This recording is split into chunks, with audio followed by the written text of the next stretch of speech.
What's good, YouTube? Drake Talks coming at you live with another video. This is gonna be another video at my desk, just chilling because we're not leaving the house. I don't want to just bullshit for a little bit. I want to get right into it. I put up on my Instagram story and I said, hey, what do y'all want to see in like my next YouTube videos? Maybe some ideas. And I thought maybe I'd just respond to some of them. Let's go to the first one from Thrifted Hugs. He said taxes and bookkeeping. So what I do, I use QuickBooks Self-Employed, the app. It's really good. Pay for it. I paid for the yearly membership, so lasts for a whole year. Super good. It tracks your mileage. You can link it to like credit cards, to your PayPal, and everything automatically goes in there. And then you just sort what is personal expense and what's a business expense. And you can also set up like rules and shit that automatically, if the transaction is made, it goes into a category. So for me, any transaction that comes from like eBay or something, or from PayPal or from Pirate Ship, automatically business expense, and it's super easy. You can track everything. That's what really made my taxes this year, really made them a lot easier. Really helpful to do. And for bookkeeping, I just use Google spreadsheets. I've done a video on it before. Nothing's really changed. I just have the title of the item, and then I go over to my cost, the sell price, next one's the PayPal fee, next one's the shipping cost, next one's net profit. That's basically it. Super simple. Make a custom piece from Single Stitch AZ. Man, I cannot do that. I'm not creative enough.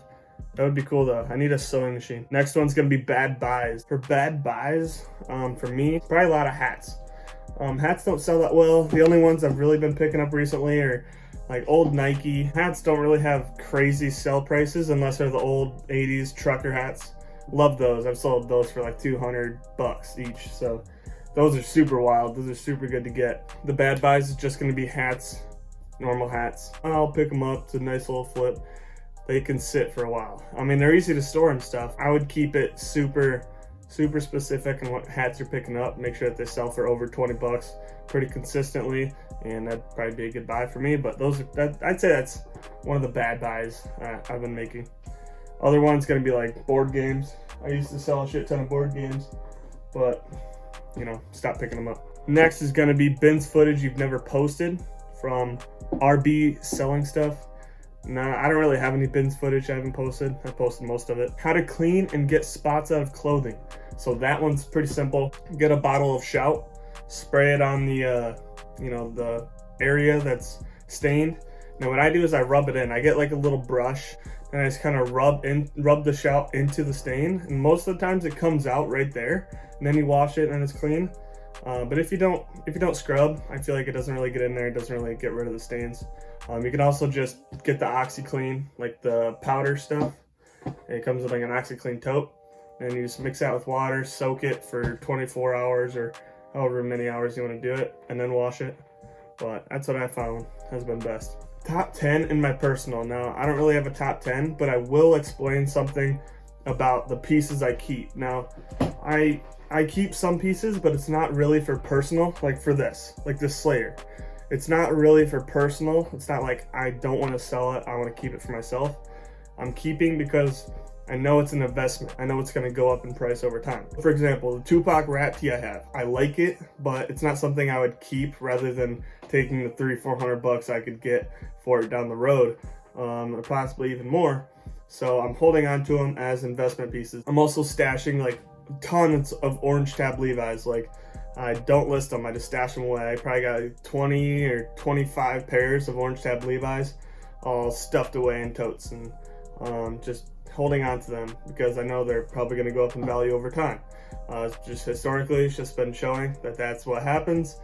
Especially we're going into 2020 and 2021, all that shit. Maybe in 5 years, this stuff's going to be worth a lot more. Maybe it isn't, but I have the space to store it, and I have the money to kind of like hold on to those things for now. I just see them as investment pieces. So Slayer, this stuff's only going to go up from what I see. Also old things like, you know, rap tees or Nirvana tees. I feel like Nirvana tees are at a peak right now. They're going to go down, but then they're going to shoot right back up. So it's just those kind of things. A lot of people asking for a collection vid. I might do one, but it's not really a collection. Like I was just saying, it's not a collection. It's basically just investing, holding on to pieces because I know they're going to go up over time. Vintage mystery boxes. I love those. They're super dope. They've been doing really good. Hopefully their warehouses aren't shutting down due to this quarantine. I mean, if they had to, obviously do it, but as long as they're staying safe and following, social distancing guidelines, I'm all for it. Top 5 shirts, I don't know. I don't really have them. Some brands I really like are Liquid Blue. Fucking love Liquid Blue tees. Art tees, wrestling tees, heavy metal shit, super dope. And Oliver Print NASCAR tees. Listing tips and tricks for different platforms. What sells best for you on what platform? That's from my boy M Grade G. And I would just say, as I list on eBay first, I have a template. I use this template on every single listing, and then I adjust accordingly.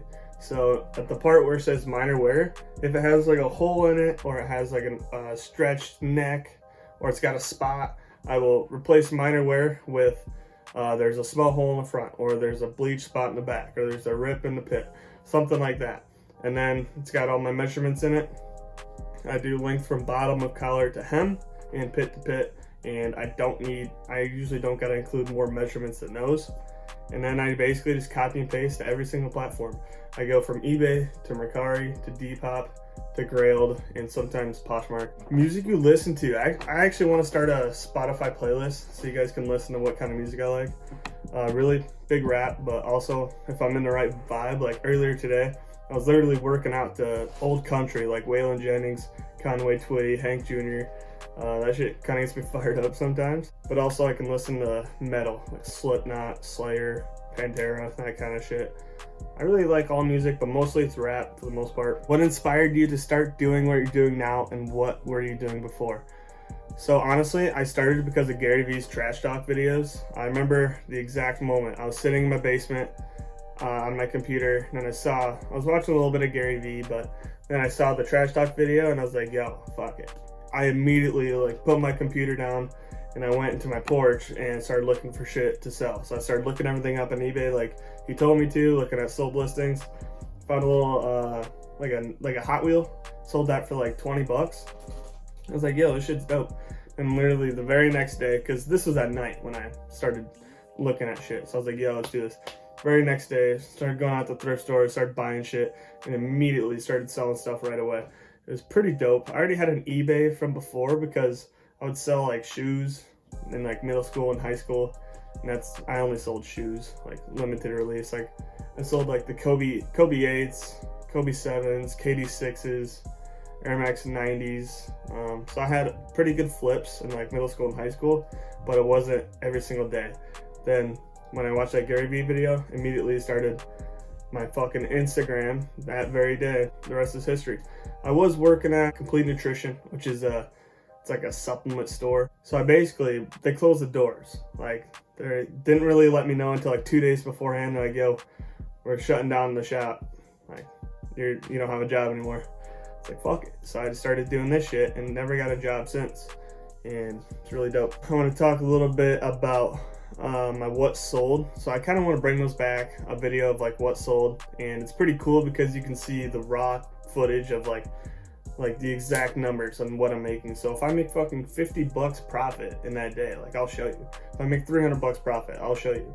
It's really raw, it's really truthful. I like sharing it, so I'll probably bring those back. It might be pretty interesting to see, especially during this quarantine, like how sales are still coming in. And we can also track over time. Like I can come back in like 3 months and be like, yo, like how was I making $200 profit on this day but only 50 on this day? Like what changed? Did something change in there? Super cool to see it. I think I will bring those back. I'll probably bring a video, like a what sold video, in the next few days.